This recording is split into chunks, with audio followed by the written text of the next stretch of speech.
ಐತಿಹಾಸಿಕ ಕೆಂಪು ಕೋಟೆಯಲ್ಲಿ 80ನೇ ಸ್ವಾತಂತ್ರ್ಯ ಸಂಭ್ರಮ ತಯಾರಿಯಂತೂ ಜೋರಾಗಿದೆ.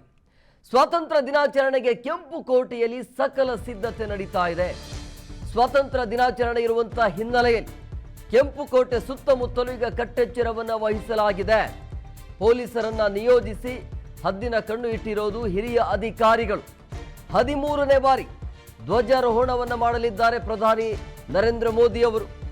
ವಿಕಸಿತ ಭಾರತ 2047ಕ್ಕಾಗಿ ಯುವ ಶಕ್ತಿ ಅನ್ನುವಂಥ ಒಂದು ಶೀರ್ಷಿಕೆಯ ಅಡಿಯಲ್ಲಿ ಈ ಒಂದು ಸ್ವಾತಂತ್ರ್ಯ ದಿನಾಚರಣೆ ಆಗ್ತಾ ಇದೆ. ಸತತವಾಗಿ 13ನೇ ಬಾರಿ ಈ ದೇಶದ ಪ್ರಧಾನಿಯಿಂದ ನರೇಂದ್ರ ಮೋದಿ ಕಡೆಯಿಂದ ಧ್ವಜಾರೋಹಣ ಆಗತ್ತೆ. ಸೊ ಹಂಗಾಗಿ ಕೆಂಪು ಕೋಟೆಯಲ್ಲಿ ಭದ್ರತೆಯನ್ನು ನೀಡಲಾಗ್ತಾ ಇದೆ. ಯಾವುದೇ ರೀತಿಯಾಗಿ ಸಮಸ್ಯೆ ಆಗಬಾರ್ದು, ಅಹಿತಕರ ಘಟನೆ ನಡೀಬಾರ್ದು ಅನ್ನುವಂಥ ಕಾರಣಕ್ಕಾಗಿ ಕಟ್ಟುನಿಟ್ಟಿನ ಕಟ್ಟೆಚ್ಚರ ಇದೆ. ನವದೆಹಲಿಯ ಕೆಂಪು ಕೋಟೆಯಲ್ಲಿ ನಾಳೆ ಇಡೀ ದೇಶವನ್ನು ಉದ್ದೇಶಿಸಿ ಪ್ರಧಾನಿ ನರೇಂದ್ರ ಮೋದಿ ಅವರು ಮಾತನಾಡ್ತಾರೆ. ಇದು ಸತತ 13ನೇ ಬಾರಿಗೆ ಅವರ ಕಡೆಯಿಂದ ಧ್ವಜಾರೋಹಣ ಆಗ್ತಾ ಇರೋದು.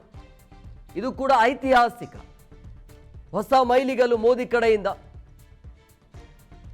ಅದರ ಜೊತೆಗೆ ನಾಳೆ ಸಾಕಷ್ಟು ಜನ ಸೇರುವಂಥ ಹಿನ್ನೆಲೆಯಲ್ಲಿ ಭದ್ರತೆಯನ್ನು ನೀಡಲಾಗ್ತಾ ಇದೆ. ಕೆಂಪು ಕೋಟೆ, ದೆಹಲಿಯ ಕೆಂಪು ಕೋಟೆ ಯಾವ ರೀತಿಯಾಗಿ ಸಿಂಗಾರಗೊಂಡಿದೆ ಅನ್ನೋದನ್ನು ಕೂಡ ನೀವು ನೋಡ್ತಾ ಇದ್ರಿ. ಸಿದ್ಧತೆಗಳು, ತಯಾರಿಗಳು ಯಾವ ರೀತಿಯಾಗಿ ನಡೀತಾ ಇದೆ ಅನ್ನೋದು.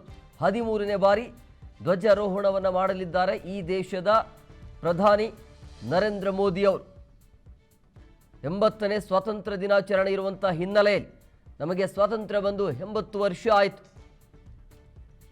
ಅದರಲ್ಲಿ ಸತತ 13 ಬಾರಿ ಧ್ವಜಾರೋಹಣವನ್ನು ಮಾಡ್ತಾ ಇರೋದು ಈ ದೇಶದ ಪ್ರಧಾನಿ ನರೇಂದ್ರ ಮೋದಿ ಅವರು.